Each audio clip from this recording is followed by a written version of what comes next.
이스라엘 지역의 유대인들이 또 그런 반란을 꾀하는 그런 무리들이 있었고, 결국에 이미 예수님께서 AD 70년에 로마에 의해서 이스라엘은 파멸될 것을 이미 말씀을 하셨고, 지금 2차 전도 여행을 할 때가 50년대 중반 정도 되니까 60년대 그 중반부터 그런 반란이 일어납니다. 그리고 반란의 그런 형태들이 조금씩 일어나고, 그렇기 때문에 극단적인, 말이 안 통하는 극단적인 그 유대인들이 이런 안팎으로 있었다는 거예요. 그러니까 그들이 이미 이스라엘이라고 하는 나라가 이미 오래전부터 주권을 잃고 세계 각국에 그 당시 그런 지중해권에 있는 각 나라에 흩어져서 디아스포라라고 하는 그런 형태로 유대인들이 흩어져 있었지 않습니까? 그렇기 때문에 그들이 왜 우리가 이렇게 되었는지, 그리고 그들이 그토록 중시하고 있는 성전은 이미 메간매직으로, 권모와 술수로, 그리고 제사장이 아론의 계열로 제사장이 되질 않고, 이렇게 정치적으로 이미 부패하고 타락한 것을 그들이 알았어야 하는데, 그들이 그러한 하나님 앞에 회개치 않고 끝까지 이렇게 바울이 여기서 말하고 대로 그들이 자기의 죄를 항상 채워서 노하심이 끝까지 저희에게 임하였다는 거죠. 결국에 그 파멸을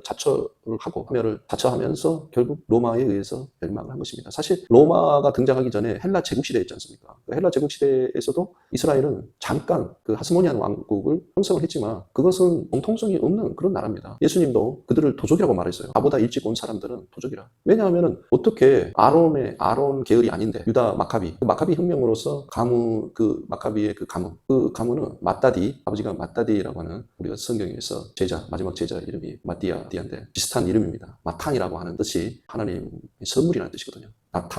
나탄에서 나온 말이거든요. 나탄에서 항상 히브리어는 명사를 만들 때 그 영어의 M에 속하는 맴을 붙여가지고 명사를 만들거든요. 그래서 우리가 그 미드라시, 다바르를 또 미드바르 해가지고 광야를 만들고 M자를 붙여가지고 명사를 만드는데, 그럼 마띠아 다 그게 같은 뜻입니다. 사실 그 시대에 따라서 발음이 조금씩 다른 거. 그때 야자가 붙은 것은 여호와를 가리키는 거고, 여호와의 선물이라는 뜻이죠. 그러니까 유다 마카비의 형제들이 레위 지파이긴 하였지만 레위 지파지 아론이 아니잖아요. 율법에서 분명히 아론이 제사장을 하게 돼 있습니다. 절대 아론이 아닌 사람이 지금 해서는 안 돼요.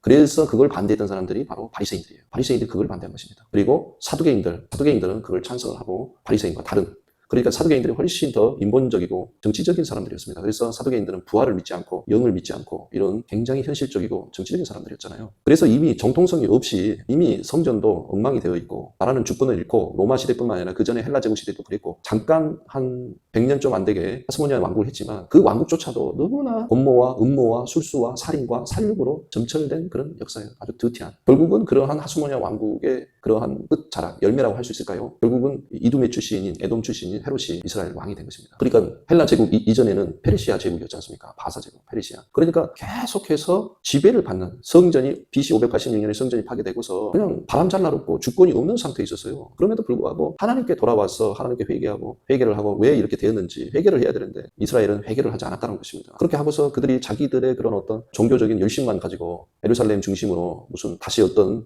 나라의 주권을 세울 수 있는 것처럼 정말 어리석죠. 그 당시 로마가 얼마나 강력한 군대인데 로마하고 싸워가지고 거기서, 그러니까 그들의 생각이 얼마나 허망한 생각이었는지, 정말 다윗처럼 하나님이 그들 편에 있을 거라고 생각을 한 건데, 문제는 보세요. 그냥 성전 자체가 이미 예수님이 성전에서 진노하시고 책망하신 것처럼 이미 성전이 오염이 되고 부패하고 타락을 했는데, 오늘날 그래서 이 미국 장로교라든지 유럽의 장로교, 모든 유럽의 개신교 교단들이 동성애를 합법화 시켰기 때문에 이미 이런 총회나 노예는 문 닫아야 되는 거죠. 새로운 터 위에 세워지는 거예요. 새로운 터. 어떻게 동성애를 합법화하고, 그런 진짜 어리석은, 결국은 그런데, 그러니까 그러한 그 정치적으로 사실 부패하고 타락한 교단 총회에는 있을 필요가 없는 거예요. 그래서 그 안에서 정말 정화시키는, 그 정화가 가능하다면 그게 있지만, 만일에 정화가 안 된다면 과감히 교단을 나와야 됩니다.